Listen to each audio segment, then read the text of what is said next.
Hey, I'm Brian Goulet here, co-founder of the Goulet Pen Company, and this is another episode of Goulet Q&A. This is number 29. This is the week of May 2nd of 2014. I can't believe it's May already. This is just crazy how fast 2014 is going by already. So I got a lot of great questions last week. Last week was pilot themed. It was going to be originally Pilot and Diamine ink, but it ended up just being pens. But I got a ton of great questions. I've really been happy with how many questions I've been getting lately. I haven't had to cut too many of them. I've been getting just the right amount of questions so I can have some really engaging stuff week to week. It's been really good, and this week is no exception. This week was an open forum, so I had just a great selection of questions that you can see in the YouTube comments or on Ink Nouveau if you want to skip around. Let's see here. So there's one thing I want to ask you though. Okay, so I'm getting a lot of questions, and there's a couple of ways that I can go about doing the Q&A. I can either try and touch on as many different questions as possible and skip over some of the deeper details of answering those questions for the sake of time, or I could dive in a little bit deeper on fewer questions. It really depends on how you want me to do it, because my Q&As have been getting longer and longer. I mean, eventually they could go on forever, but I want to make sure that these are going to be as effective as possible. So I would love to get your feedback on that. If you could just leave a comment on YouTube or on Ink Nouveau, that would be really fantastic. Or maybe on Facebook or something, you could just let me know what you think about the general format, and maybe if you want me to, just answer more questions shorter or go in deeper on fewer questions. So there's that. Relevant stuff that's been going on for me lately. I just turned 30 a couple days ago. It's crazy. For those of you that don't know me, 30 may sound young or old. I don't really know. For me, it's just a little crazy because, it's kind of a milestone birthday, I guess. It was a great day. Had a fantastic time here at work. Everybody made me feel really welcome and stuff like that. But kind of the more significant aspect of turning 30 for me was that about 9 months ago, I'd set a goal for myself to lose 30 pounds by my 30th birthday. And my birthday is on April 30th, so I called it 30 by 30 by 30. And I have a video on that somewhere on YouTube. And so I'd set that goal, and I thought it was a pretty lofty goal, because to lose 30 pounds, is pretty significant, and keep it off. I ended up achieving that goal after 7 months or so. No, not even 5 months maybe. It happened pretty quickly, and then I went past it, and then ended up, I'm about 45 pounds lower than I was when I originally set that goal. So for me to, and I've kept it off for the last 5 months. So for me to sit there on my birthday and go, wow, I had set this goal and I achieved it, and I'm like now living a whole different lifestyle than I did back then. It's just really kind of cool. So it's neat to be able to set a goal like that and actually achieve it, and then I can kind of attest to the fact that, yeah, I did that, and that's kind of cool. And another neat thing is that, Rachel, my wife, her birthday is coming up on May 17th. And we're, 17 days apart. So normally, I get to give her flack for 17 days a year about how, young and naive and inexperienced she is, and how much wiser I am. And she gives me, flack about, how I'm out of touch and just, old and over the hill and stuff like that. And it's really kind of a joke that we have. But this year in particular, when I'll be 30 and she'll be 29, we'll get to really kind of turn it up another notch. So just kind of something a little fun that we get to do there. And then related to just some kind of businessy things with Goulet Pen Company, we've had some unexpected arrivals come this week. The Pilot Metropolitan in fine, which I have here. I do absolutely plan to review this. Haven't had time yet, but that'll be coming out here in the next week or so. It's fantastic. I mean, it's smooth. It writes just as fine as a Pilot Prera, and it's really it's phenomenal. I think these are going to be so exciting. They've been selling really well so far. I think, I think it's too soon for like a lot of reviews to have come out about them yet, but they'll start pouring in soon. I think everybody's going to really go crazy for 15 bucks. I mean, you cannot go wrong. We weren't expecting those to come in until early to mid-May, and they arrived April 29th or so. So that was really kind of exciting. And then the Neon Coral Lamy Safari also was supposed to arrive, we were told, mid-May, and that showed up on my birthday, so on April 30th. And so I was like, oh, happy birthday to me. We get the Neon Coral Safari. So that was really pretty cool. Nice little birthday surprise there. And then the last thing I want to talk about is I've been doing a few of the quick look videos. So these are shorter style videos from what I would normally do. And, you know, it's just something that I'm really testing out because normally I go so deep into my videos, it takes me a lot of time to produce them, you know, on a review of a particular pen or something. And I just haven't been able to do as many of those as I would have been happy with. And I've been getting a lot of questions about, some of more basic questions about some of the pens that we have. And it's like, gosh, you know, I could really touch on some of these key points in a very short period of time if I just don't dive in so deep. So that was kind of the spirit of the quick look, and it's something I'm experimenting with. I'm really kind of liking how they're coming out. I've got a good format, and I think I'm going to be able to produce them really consistently. So that's kind of the goal, you know, so keep a lookout for those as well. But anyway, now we are on to the Q&A, the actual Q&A here, now that I've kind of given you an update as to what's going on in my life. I got a bunch of questions here. I got 19 questions that I pared it down to. I started out with close to 30.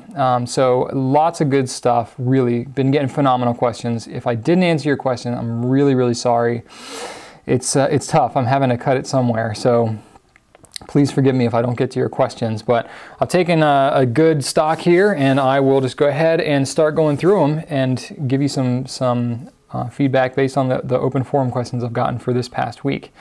Cleber Mori on YouTube said, "Hey Brian, thanks for your awesome videos." You're welcome. A question regarding Diamine Inks. Diamine Oxblood has been out of stock everywhere for a while. Can you shed some light on what's happening with Diamine and when you expect it to be back in stock? Yes. So Oxblood has been kind of this epic saga. There actually a bunch of the Diamine Inks have just been out for so long. It's really been a series of freak occurrences. You know, what happened was we were already kind of in short supply coming off the Christmas season, and then the shipment that was supposed to arrive shortly after that ended up having huge breakages going into the distributor, the US distributor. So coming from Diamine in the UK, going to the US distributor, huge breakages happened. A lot of ink was ruined. So there was a nationwide shortage of a lot of key inks, and I believe Oxblood was like the main perpetrator of that. So Oxblood just dried up, and we had no supply of it. And then finally, another shipment comes in a while later, like weeks and weeks and weeks later, comes in. Great, okay, it's shipping on the way to us, and guess what? It breaks in transit from the distributor to us.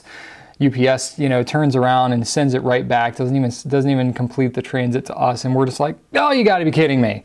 So here we are sitting here, and we're actually supposed to get more today as of when this video is publishing. And so, you know, Friday, May 2nd, we're supposed to get a pretty sizable shipment of Diamine Oxblood and some other key Diamine Inks. And at this point, I'm just like, you know what? I don't even believe it until I have it in my hands. So that's when it's supposed to arrive.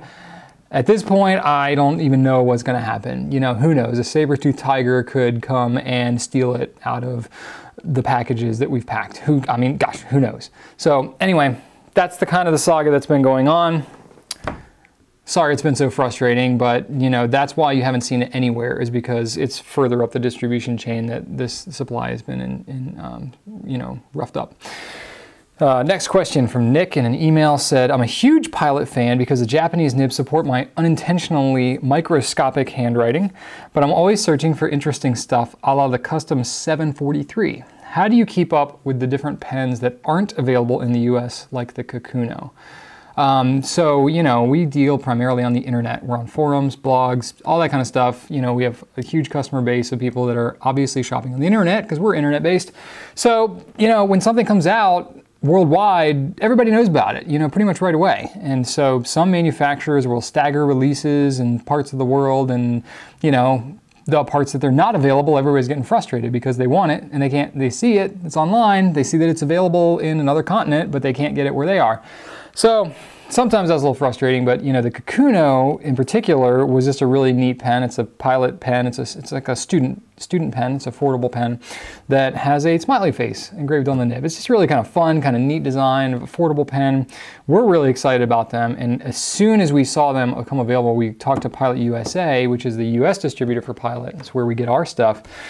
And we said, oh my gosh, we got to get these pens. How do we get these pens? And they said, well, you know, we got some things to work out. Well, in the meantime, they've been selling really well in Japan and you know, other places where they're available, and the supply is completely dried up. So they're Kakuno, as far as I'm aware right now, there's none of them anywhere.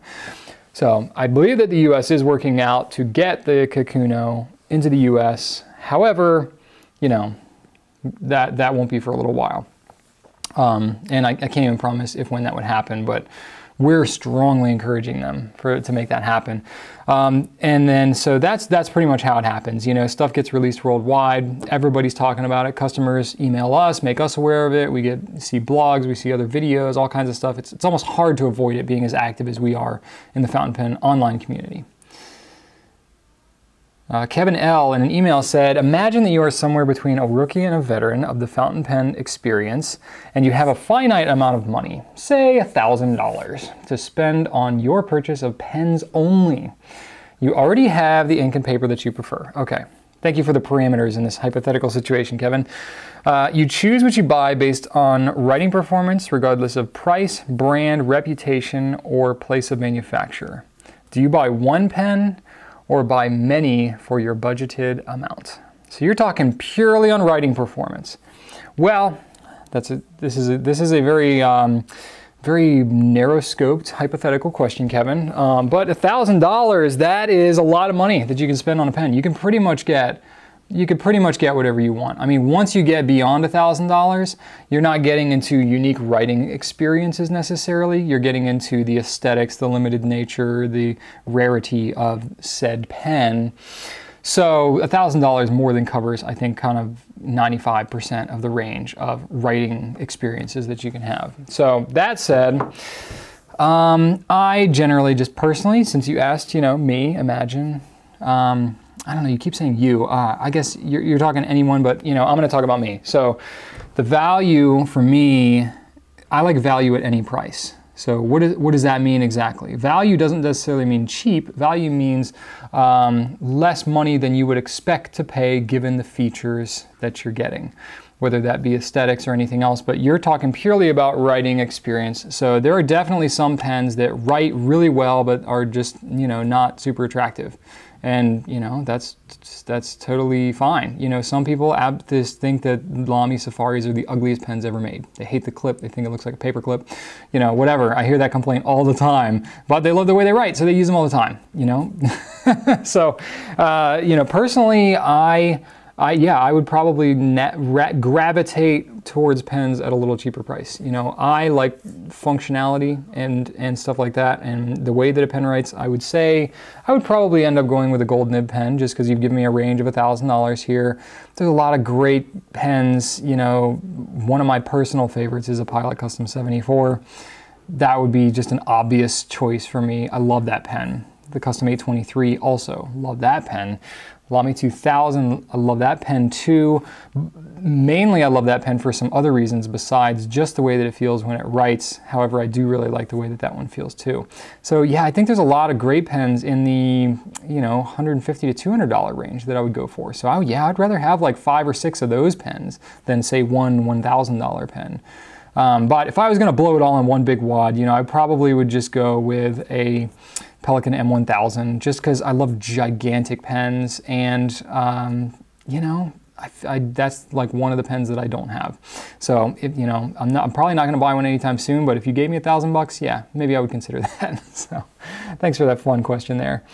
And then kind of along that lines, you know, Tristan N on Facebook said, what's your personal maximum spending budget on a fountain pen you really like?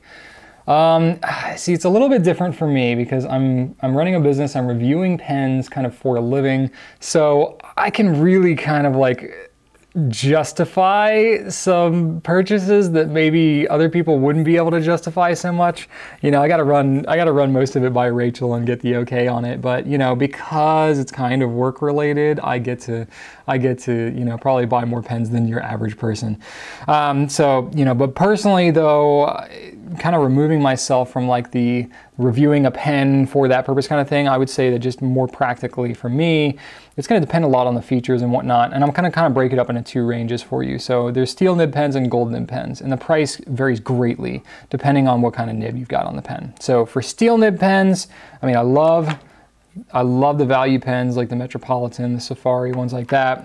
Those ones are easy. But my maximum spending budget on a steel nib pen is probably around, I mean, $150 would be the tops for me, you know, just like the Edison's pens, you know, really kind of extend that range because of a lot of other various features, the design and the craftsmanship made in the USA, that kind of thing. And I've got, you know, affiliation with Edison, so the brand really means a lot to me.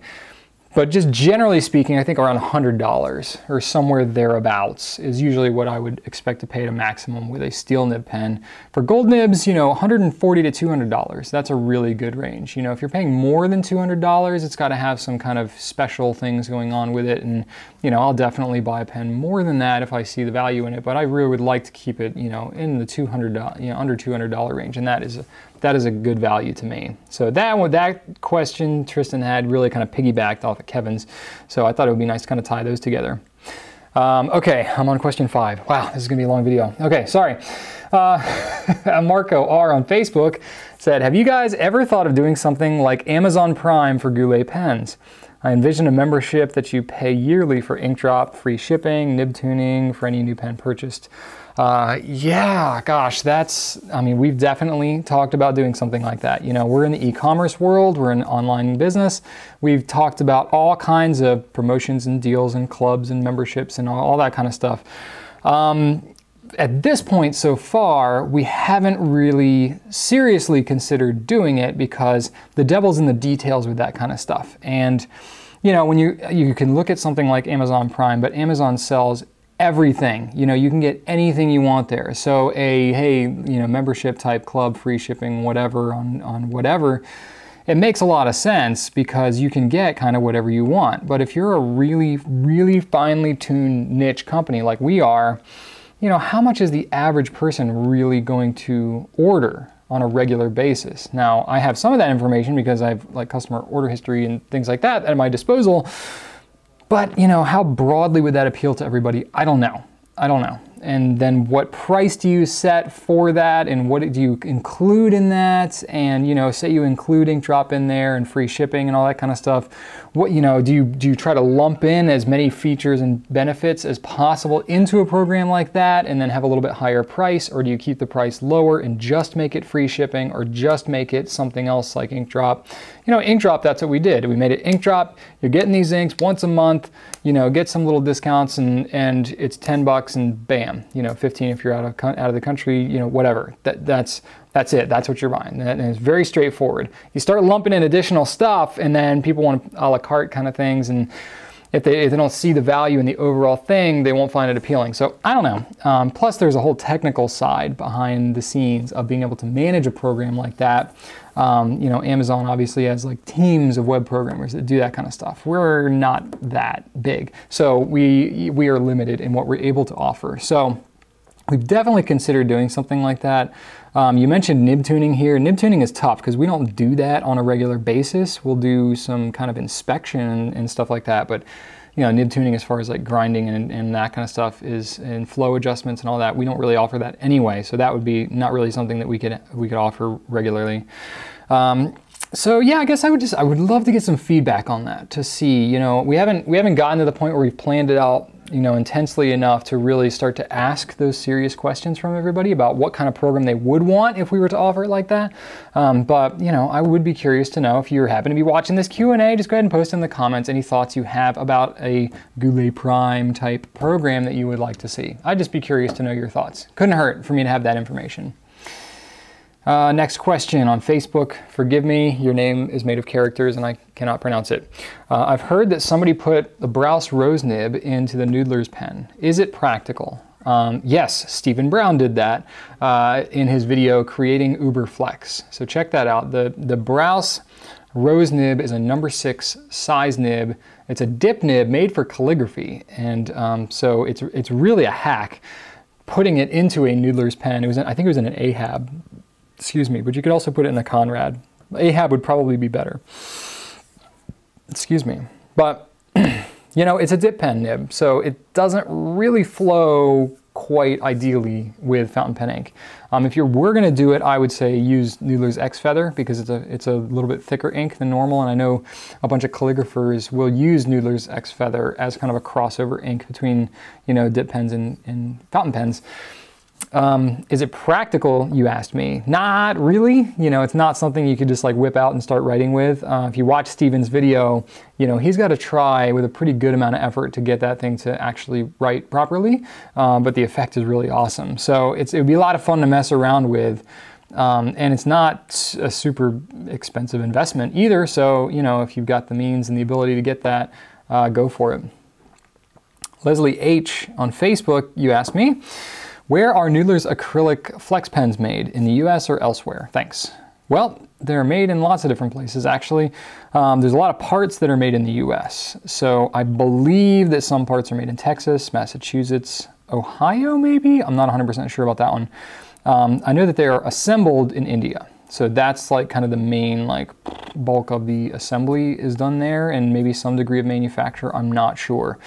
And then there's some assembly done in the US as well. So it's kind of worldwide. A lot of it's done in India, but a lot of the parts and stuff come from the US and maybe other places. I'm not 100% sure because I don't know everything of every, you know, I actually probably know more about that pen than I do about others even. Most of the time, even finding any place of manufacture is hard with some of these pens.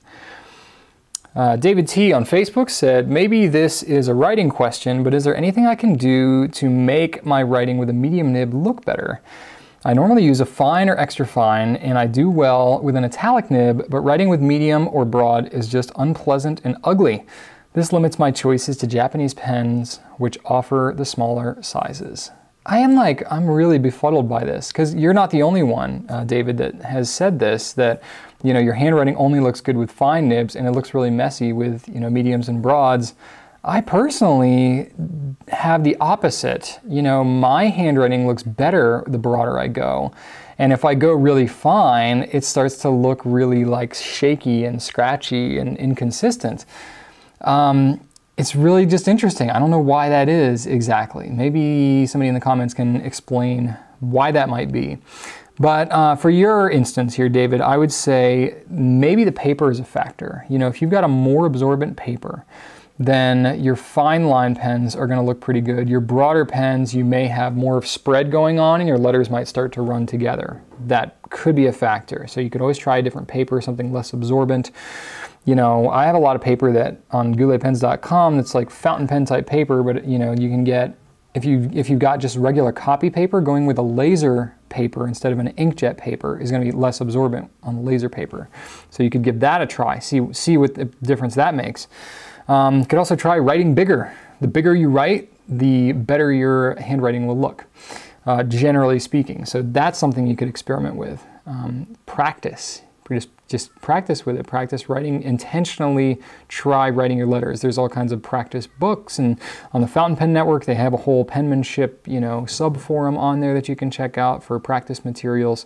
So practice always makes perfect, especially, you know, these are generally referred to as writing instruments, and just like any other musical instrument you might have, practice will make a huge improvement over how it looks.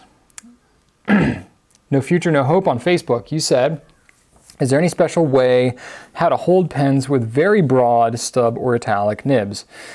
Generally speaking, if you got a broad nib, they will be pretty forgiving because the tip is going to be pretty big, and it should flow fairly well. When you get into the stubs and italics, those can be a little less forgiving. And the reason is because when you got a stub nib, instead of having a nice round ball that you're writing on, which you could kind of have your pen angled differently and you rotate your pen in the hand and all that, it's going to be a little more forgiving there. The stub nib, though, is flat on the end. So instead of being a nice ball on the tip, it's going to be kind of flat like that.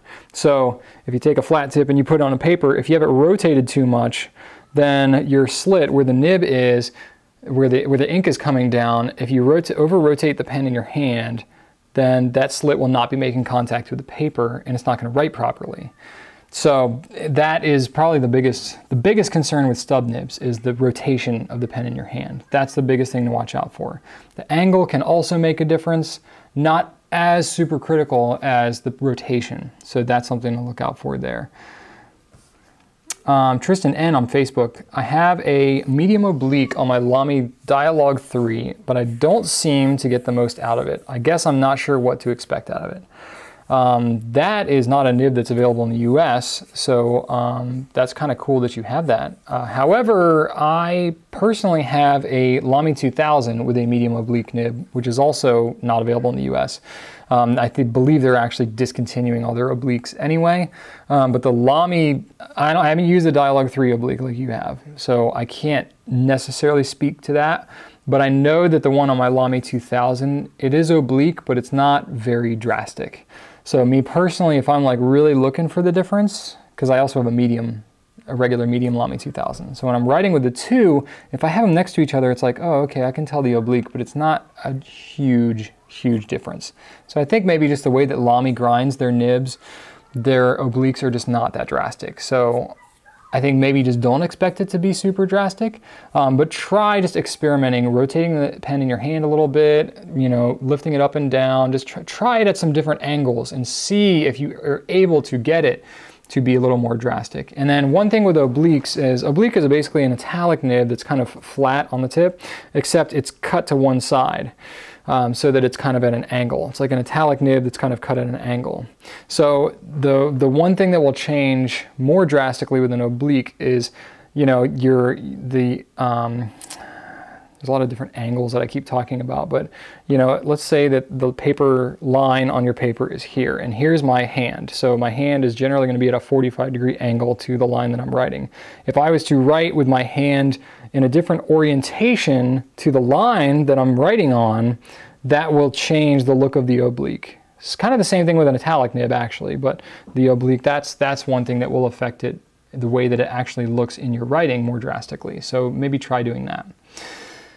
Okay, Alison H on Facebook actually had 3 questions, so you're going to get a 3-for-1 deal on this. Here are my questions for this week's Q&A. All right, Alison, can I fill my TWSBI VAC 700 by taking off the top part with the nib, so you're talking about the grip section, and filling it with a syringe? Yes. Yes, you can do that. Perfectly acceptable. Go for it, knock yourself out. You just have to get that needle past that little rubber seal, and you're fine. Now, if you take the rubber seal and you pull the plunger back, it's actually going to plug up the body of the pen. So you want to make sure that that plunger is all the way up. You're kind of sneaking that syringe needle past that seal, and then you can fill the whole pen, and it'll be beautiful. Okay, your next question, Alison, what would I use silicone grease for? You keep mentioning it, and some even came with my TWSBI. Okay, so there's basically 2 uses for silicone grease. One is to put onto the rubber seal that's inside your pen. There's seals inside converters, there's seals inside piston fill pens and vacuum filling pens. And so because you have rubber that's moving along plastic, putting a little bit of silicone grease on there will just help it to move a little more smoothly, that's all. It's not something you need to do super often, but you know, you may notice over time that it'll be kind of stiffer, and it may not happen for a while, so it may just be one day you're like, man, seems really tough. So just, you know, every couple of months or whatever, if you're using the pen regularly, just go ahead and take the pen apart, grease it up, put it back together, and it'll be awesome. It'll be just like brand new. The other use for silicone grease is if you have a pen, a cartridge converter pen that can also be converted to an eyedropper, you can put silicone grease on the threads between the body and the grip section to seal it up so that when you fill the body of the pen with ink, you do not have it leaking out of your threads. That is the other main use for silicone grease. There may be some other side uses that you can do, like if you have a screw-on cap that squeaks a little bit or something like that, you could put a little bit of silicone grease on those threads and it'll just kind of help them move more smoothly. There's another little side use there, but that's not as common. And then the last question you had, Alison, of all my platinum pens, the cool preppy 3776 seem to unscrew a bit when I write. What's going on? Thanks so much. I think it's fantastic you do these Q&As. Well, that's cool. Thank you. Yeah, you know, I don't know. Maybe just try tightening them up a little bit more. I kind of know what you're talking about sometimes. I have experienced this on some pens here and there, not all of them. I would say this has happened more on my Cool than anything else. I haven't had this happen a lot on my 3776, or I've got a Platinum President too. This doesn't happen as often on that. You know, it probably just has to do with the tightness of the threads. I know like on the Preppy especially, the threads are not super tight. So you have to kind of, you know, give it a firm, intentional twist. You don't want to go way overboard because that plastic could crack. So there's a kind of, you know, a nice place where you got to do it so that it won't unscrew. But I would say maybe just try giving it just a little bit more pressure when you screw it together. All right. Joseph Q on Facebook said, please compare the ink capacity of the TWSBI 580 to the VAC 700. Okay, easy. I know I've done this before in some video. Honest to goodness, I couldn't remember which one. I've done like 400 at this point, and I just couldn't find it. I haven't done one specifically like on that topic, but I know I've talked about it elsewhere. I want to say the TWSBI 580 is about 1.3, 1.4 milliliters, okay? Pretty darn good ink capacity. So I think it's around, you know, somewhere in there. On a full filling. That also goes for the 540 as well. So 540, 580, very similar design, but there you go. 1.4 mils. The VAC 700, if you completely fill that thing up, is about 2.3 milliliters. So it's a substantial increase. However, that's plenty of ink. Either of those pens is a ton of ink. So, you know, don't let that alone be your sole deciding factor, but if you are going for maximum ink capacity, the 700 is bigger. Andrew W. on Facebook, you said, is there any chance of you carrying restoration supplies like shellac, sacks, and talc in the future? It'd be pretty cool if that did happen in the future and convenient, considering the chance of hit and miss on getting the right parts through eBay. Yeah, that's really not my area of expertise. I don't even know what you use talc for, to be quite honest with you. I'm not a vintage pen guy. I don't do any restoration stuff. Never really have messed around with that at all. I'm sure eventually I'll become a vintage pen guy if I'm around long enough, because the pens that I'll have started selling in the beginning of this business will become vintage. But it's really not my focus. So it's probably not something I'm going to actively pursue. And if you are having some hit and miss experiences finding the supplies on eBay, it's probably because there's not a good supply of them to be had, which makes it really difficult for a retailer like me to stock them regularly. So I would say that's probably going to be as much of a hindrance as anything for my actually being able to carry those types of things, is if they're the kind of thing that you have to like go and discover them at some auction somewhere because they were made 50 years ago and aren't made anymore, that is going to be really tough for a retailer like me to actually carry. So you're probably only going to see them crop up on random places like eBay from people who happen to stumble upon them, or get them at pen shows. That would be the other option. All right, Francisco G on Facebook asked, are you thinking about expanding your Lamy line? Well, we carry currently at gouletpens.com every Lamy fountain pen currently available in the US except for the Lamy Dialogue 3. That's the only one we don't have. We used to have it. The MSRP on that pen went from $300 to $400, and we decided that was just too much money, and we dropped it. So it wasn't a super hot selling pen to begin with, and that, with a jump in price like that, it just wasn't worth it for us to do it. We can always special order it if you are really that interested, but we just didn't want to stock that regularly. So yeah, there's really not anything for us to expand into other than, you know, ballpoints, and we're not super interested in that. We can always special order those too, because we're ordering from Lamy all the time, but that's really not our focus. So really, that's kind of my answer there. Richard F. on Facebook, when do you expect to receive the new Stonewash Kaweco All Sport pens in blue and black? Right now they're only available in Europe. Yes, you're correct. They're pretty cool. They seem cool. I've never seen one in person. Basically, they look like they've been roughed up and, you know, carried around in a pocket with keys for the last 3 years or so. But they're really kind of a neat pen. So they are going to be brought into the US. We're told about mid-June or sometime thereafter. So Our Subquaco supplies have been, you know, a little bit rocky at times, so I don't know that it'll stick to that date, but we are intending to carry them when they do come out. So, you know, keep your eye out for around mid-June. Shane H. on Facebook said, why do all orders contain a tiny Tootsie Pop? Why not, man? They're fun. So yeah, basically, you know, the intention behind it, not only is it fun and just something kind of neat that maybe you get that you don't get every day, but really a lot of it stemmed from the fact that, you know, we pack our orders here with what we call a slightly ridiculous amount of care. So basically we use, you know, stretch wrap, bubble wrap, things like that to make sure that no matter what your package goes through, that you're going to get everything inside safely.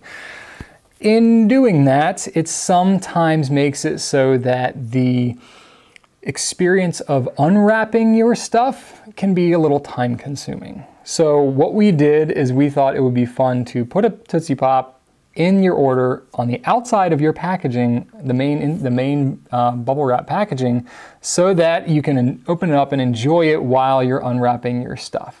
That was kind of the intention. And, you know, it's something that we just wanted to try out, and we just loved it and stuck with it. So we've been doing it ever since. It's been probably about 1.5 years now that we've been doing that, and we just love it. It's a lot of fun. Stephen C. on Facebook. I got 3 questions left here. Thanks for hanging in there with me. Stephen C. on Facebook. You said, will Goulet pens stock Private Reserve Candy Apple Red, Tangerine Dream, and Hot Bubble Gum? Which, by the way, just sounds terribly disgusting to me. But that name is just like, oh, hot bubble gum. I think about like when I leave gum in my car for too long and it's like sticking to the wrapper. I eat it and it's like, oh, you know. Anyway, but it's a bright, bright pink. So this is a bright red, a bright orange, and a bright pink. Super vibrant colors. I actually have a bottle of each personally. So. Sorry, I stopped you mid-question here, Stephen. Okay, so to pick back up, I used Tangerine Dream in summer of 2000 and missed it when it was taken off the market. So glad it's back, scent and all. So what happened was, you know, Terry from Private Reserve brought that ink back, you know, or was starting to bring it back late last year.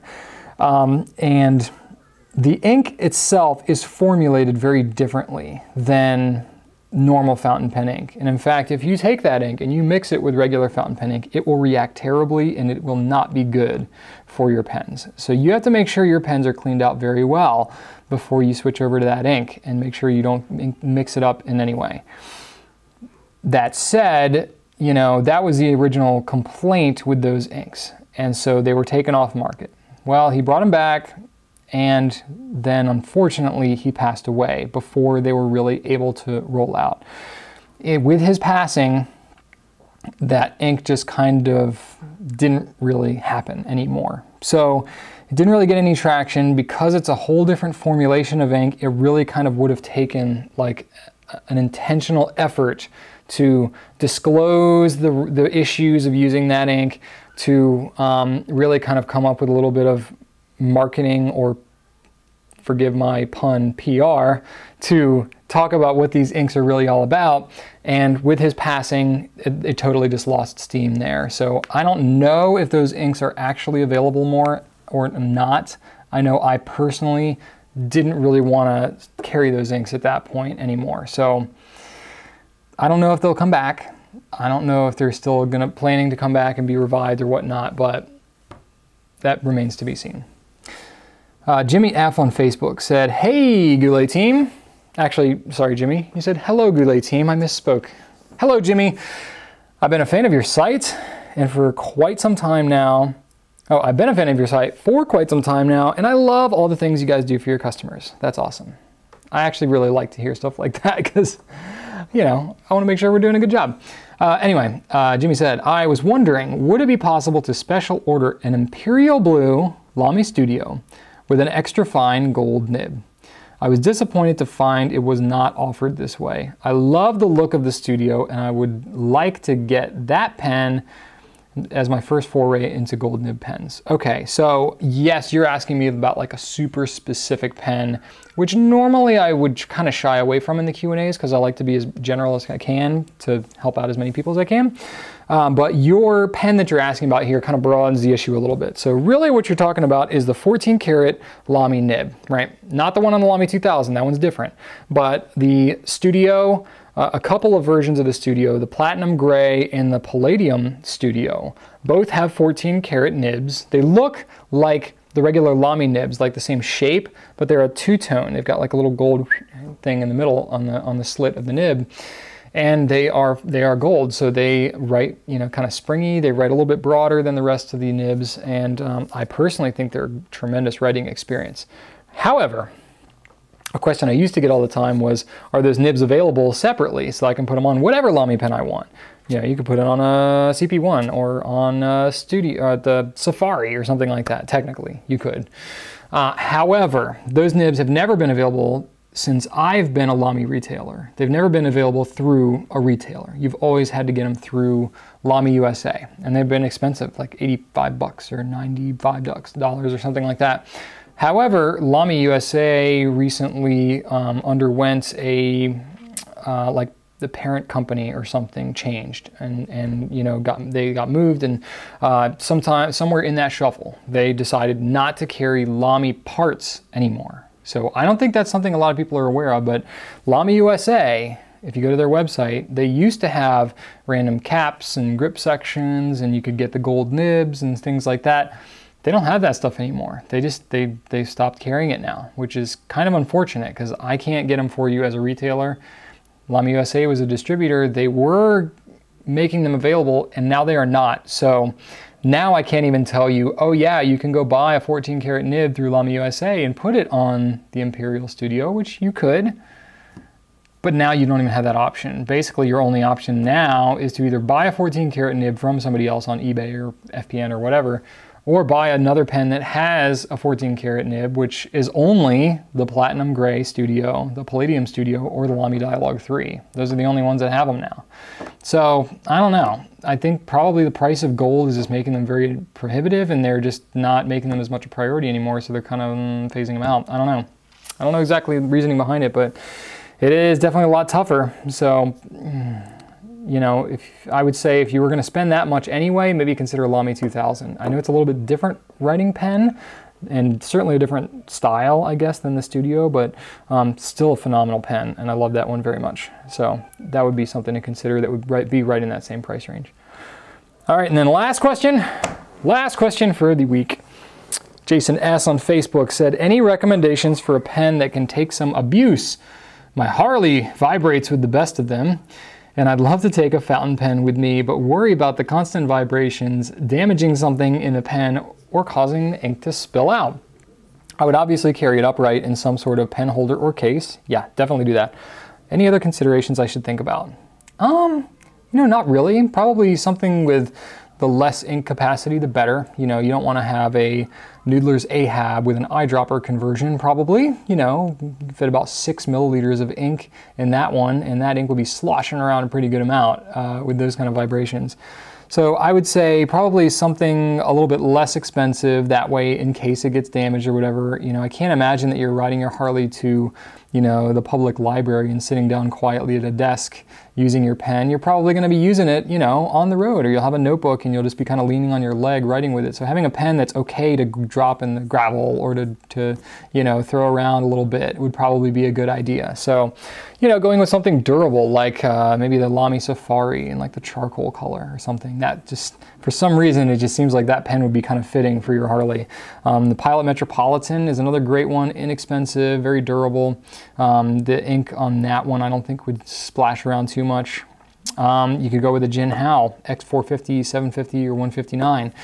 You know, the 159 is like a big honking pen. It's only a $10 pen or whatever, and the thing's gigantic and heavy, and, you know, seems pretty macho to me. And then maybe if you wanted to, the TWSBI VAC 700, you know, that's definitely a little more expensive pen, but that you can consider. But the reason I suggest that one is because when you have it twisted completely closed, the piston actually seals up the ink chamber. So You may get a couple little dribbles just from what's in the ink that's in the feed, but the main body of the ink would be, the body of the pen would be completely sealed as you're traveling. So it's a great pen for flying, and also great for, you know, traveling around like you got there.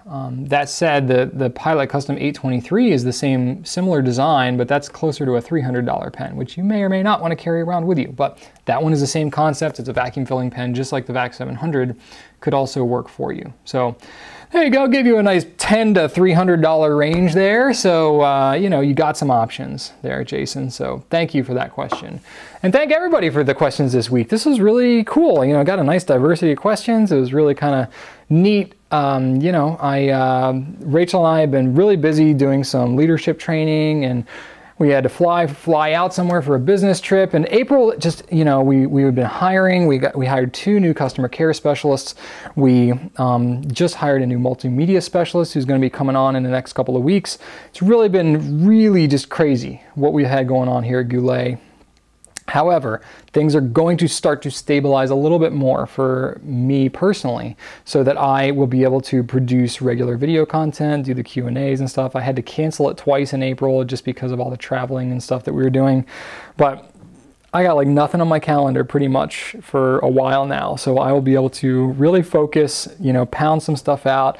Been really kind of like working with our team here, coming up with, you know, mission statement, core values, all that kind of stuff, which I know that can sound really corporate, but we're really onto something with all that. And we're going to publish that sometime soon. We're taking the time to really get it right, and everybody on our team is contributing to that, and we're making sure that we don't just come out with these idealistic kind of mission, you know, statements and stuff like that, but we really want to just try to capture what we already have going on here at Goulet. Anybody, you know, if you've ever, you know, watched our videos or ordered from us, you know there's like something that we do that's just kind of different. That's really just, you know, there's some intangible quality to the way that we run our business.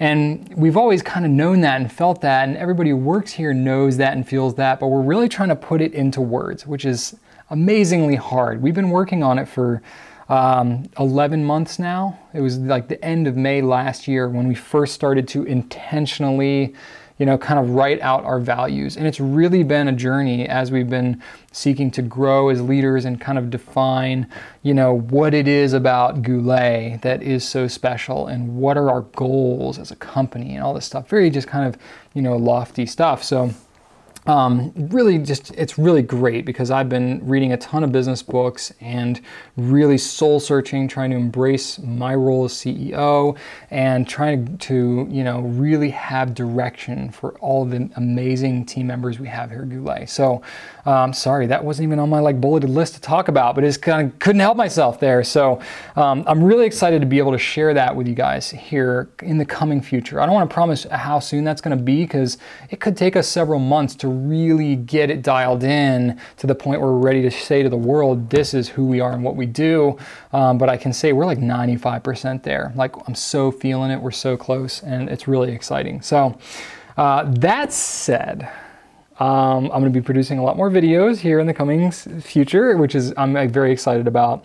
Next week, I'm going to be back again for another Q&A on May 9th, and this one is going to be another theme. So, you know, I do open forum. I've been kind of alternating like open forum, brand theme, open forum, whatever. I'm going to take a little break from the brand theme just because I thought I'd do something different. So this next week on May 9th, what I'm going to do is do a topical theme of using your fountain pens at work.